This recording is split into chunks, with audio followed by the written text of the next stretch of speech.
Alright, so I'm here to talk about my time at First Love Films. This has been my internship for the past, let's go, 12 to 13 weeks. I did start a bit late, and so as a result, the whole timeline's shifted sort of just a little bit. But that's not important. So, what I've been doing, obviously, I'm not at the office right now, I'm at my home. And that's the thing about this project. I've been working from home for most of the time. I've been to the office a few times. Didn't think to take any pictures. But yeah, I've been working from here. Now, I've had an interesting schedule simply because I don't need a 9 to 5. I can start when I need to, and as long as I can start when I need to, sorry, and as long as I get the requisite time, I'm good, right? So, what I've been working on, I've had three different types of projects. One has been transcription for a documentary about, well, about people, artists from the same group and era as like Boy George and the late David Bowie.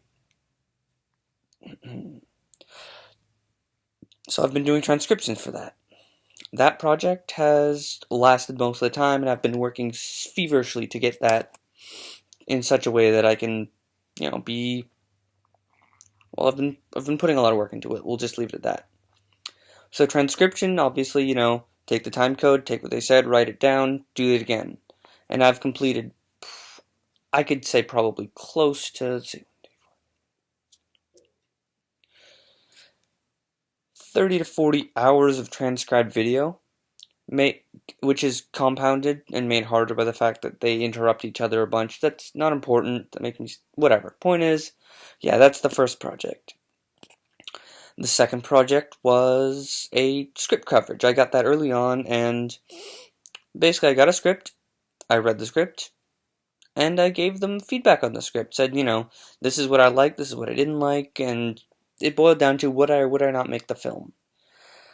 I thought not to because it was a storyline I'd seen before, and I wasn't super into the story. So I said, no, I'm sure that people have made films like this before. I don't think it needs making again. My third project, I've done it twice. It's like transcription, except instead of work, like just working off the raw files, the raw video files of totally untouched up, it's a finished film. And I go across the film, watch the whole thing, take and type out the text. So every line that's said, I put the time code and I type out the line. So I've done that for two films. One was a film that my boss actually produced without a script, which was pretty cool. And yeah, in that film, that was like, I think I did 45 to 50 minutes of that transcription. The other film was a Canadian film. They're both made in Canada. And it was, yeah, I think that was like 130 minutes. Like an hour and a half. It wasn't, no, more than an hour and a half. 130 minutes, whatever that is. Yeah. So that took a fair amount of time, but it was a fun film to work on. It was a fun break from the transcription of the documentary work, which, I quite liked. Now, regarding the way my time is distributed, right? Generally, I get up in the morning and I'll try and start work by around 9 and work for 3 or 4 hours on average until I break for lunch, stop, have some lunch, get myself reacquainted, sit back down, and start the process over again. Now, sometimes I'll be working from the couch, as you can see here. This is the couch. But other times I'll work from, say, on a dining room table, in my bed. And actually, that's a great thing about this job is I've totally been able to work in pajamas, which is, I mean, if you're going to be sitting for long hours working on the same thing without moving much, an added benefit is being able to be comfy while you do it.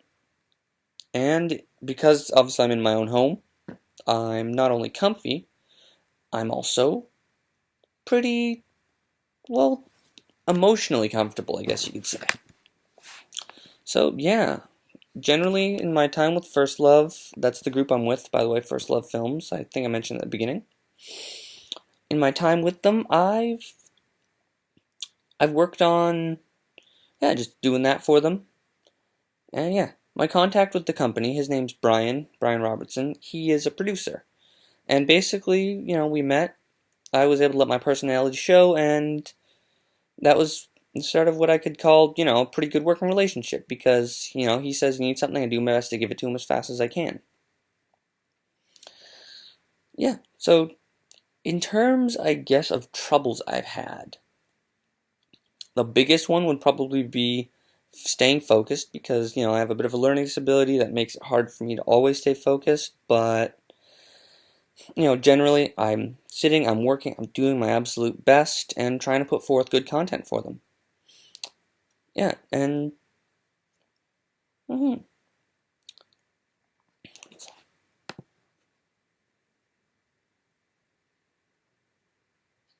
Okay. So now I'm going to tell you about some of my favorite moments. My favorite moments are probably, you know, well, first there was the beginning where I got my introduction, where I got started. That was a great moment because it's just like, you know, I'm starting something new. This is a new cool thing and I'm liking it.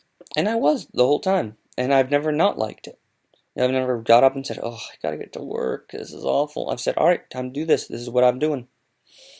That positive attitude has probably earned me a pretty good reputation with the people I'm working with because I don't complain, you know.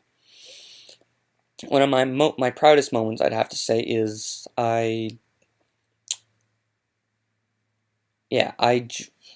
was working on a one of the text assignments actually, the script, the whole take the film and write out every line of dialogue. So I was working on that, and then they sent me an email saying, you know, oh shoot, they kind of want it for tomorrow. So I'm like, let's do it, and I did, and I basically hammered that thing out. I worked a 10-hour day that day, but I got it done, got it formatted correctly, and I got it to them, and they were all happy with it. And that's what's important, seeing good results and seeing that my work ethic and my work is appreciated. I like that.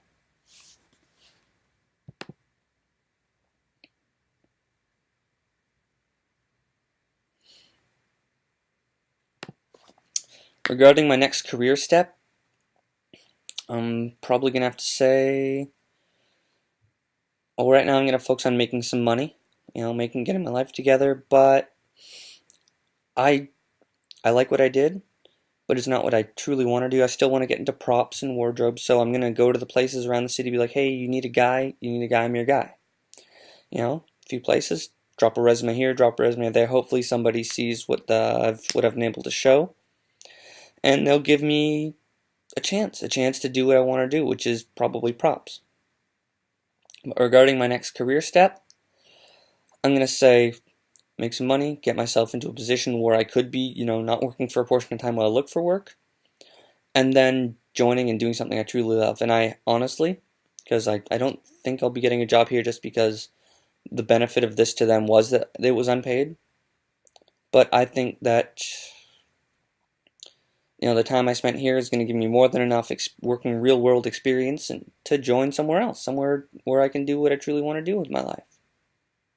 So, yeah, I guess that's it for me.